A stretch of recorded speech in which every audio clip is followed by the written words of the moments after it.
Tayong mga Pilipino, walang duda, likas na mahilig sa pagkain at pagluluto. Kadalasan ngang sentro ito ng ating mga selebrasyon. Kung kaya't hindi na rin katakataka kung marami sa atin, karir ang pagluluto.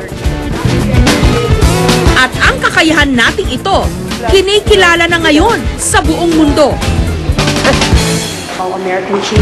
Ang kababayan nating si Cristeta Pasha Comerford, kamakailan lang, pinili pa rin siya ng pamilya ni US President Barack Obama na manatili bilang executive chef ng White House. Dati niya na rin pinagsilbihan ang kaaalis lamang na presidente na si George W. Bush.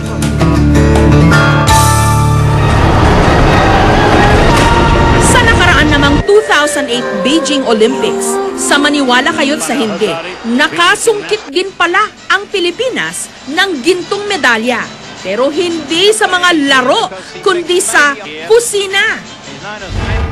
Isa sa mga napiling senior executive chef para sa catering services ng Olympics, Pilipino, si Chef Ryan Haranilla. Hello, magandang umaga! Pasok po kayo. Sa kasalukuyan, pinapatakbo ni Chef Ryan ang sarili niyang catering business sa California. Itinuturing niya siyempreng milestone o malaking achievement ang pagluluto para sa 12,000 hanggang 14,000 na first-class athletes sa Olympics. Yung wrestler ng Kyrgyzstan at saka ng Iran is hinanap talaga ako, binigyan ako ng personalized pin to thank me. Kasi first time nila makatikim ng mango. Lalo na yung mango cream na ginawa ko. Ilan lang naman sa mga kilalang atleta na napakain ni Chef Ryan, ang swimming gold medalist na si Michael Phelps, ang soccer superstar na si Ronaldinho, at ang mga kilalang professional basketball player katulad ni Yao Ming at Kobe Bryant.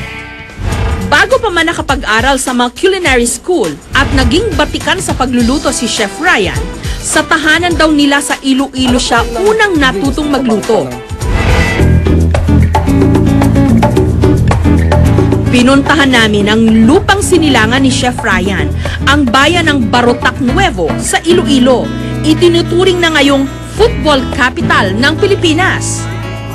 Pasok po kayo. Nakilala namin ang kanyang ama, si Tatay Romeo. Ayon kay Tatay Romeo, dito sa mismong kusinang ito nagsimulang magluto ang kanyang anak. Hindi nga raw niya inakala na simula na pala yon ng pag-abot ng kanyang anak sa kanyang mga pangarap. Sa amin masakwan kami, masaya kami sa amin anak. Ito na talaga ang ano namin. Our reward is only now that I know. At dahil bibihira nila makita si Chef Ryan, minabuti naming pagtagpuin silang magkakamag-anak online. We need you this May, 3rd week of May. Mga panahon nito, mahirap po maghanap ng mango. So, bilang pagtanaw ng utang na loob sa kanyang mga pangunahing guro sa kusina, si Chef Ryan naman ang nagturo ng kanyang bagong specialty kina Tatay Romeo, ang chicken and mango salad. Ipinaliwanag muna ni Chef Ryan kung ano ang gagawin at kung paano ang proseso. Pagkatapos, sinubukan din itong gawin ni Tatay Romeo. Ipinaghalo-halo muna ang mga pangunahing sangkap: cabbage, mangga, red bell pepper, sibuyas, coriander o wansoy, manok at peanuts. Sunod niyang ginawa ang dressing. Pinaghalo-halong mango puree, orange, calamansi juice, luya, soy sauce. Ilang sandali lang, kompleto na ang chicken and mango salad. Ang recipe na ito ng Pinoy Olympic chef, ipinatikim namin sa mga miyembro ng Tamasak Football Club ng Barotac Nuevo sa Iloilo. Sarap. Parang matamis. Pakiramdam daw nila, pasok na rin sila sa Summer Olympics.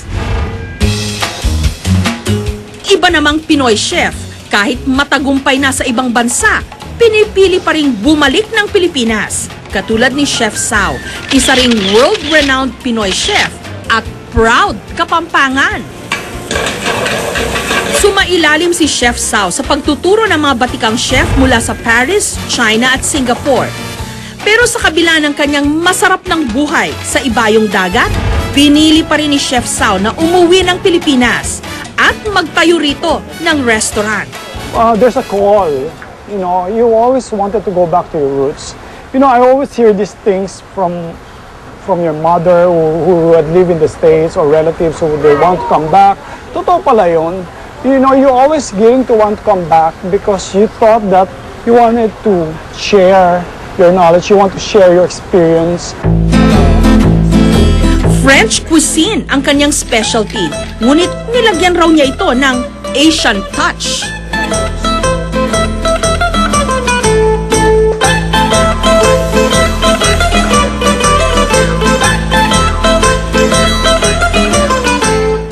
Kaya naman hindi katakatakang patok ito sa panlasa ni Juan de la Cruz.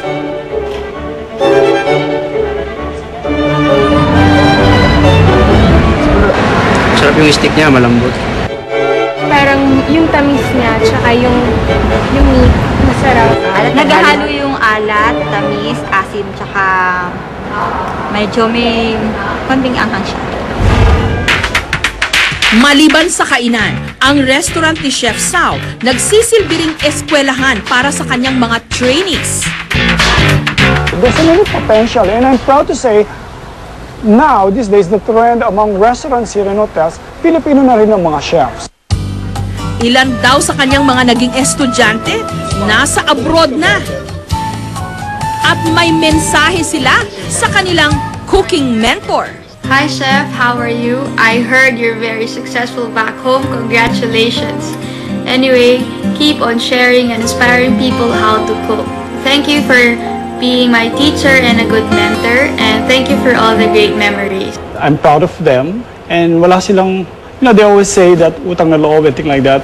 I don't think they don't owe me anything, but because they're really hardworking, and I'm just the same. I'm just so proud of them now. They're making names abroad. Ang husay nating mga Pilipino sa pagluluto, tunay ngang world class. Ngunit gaano man kalayo ang ating narating, pinakamasarap pa rin sa lahat ang balikan ang sarili nating bayan, kung saan una nating natikman ang kahalagahan ng pagbabahagi ng ating kakayahan para sa iba.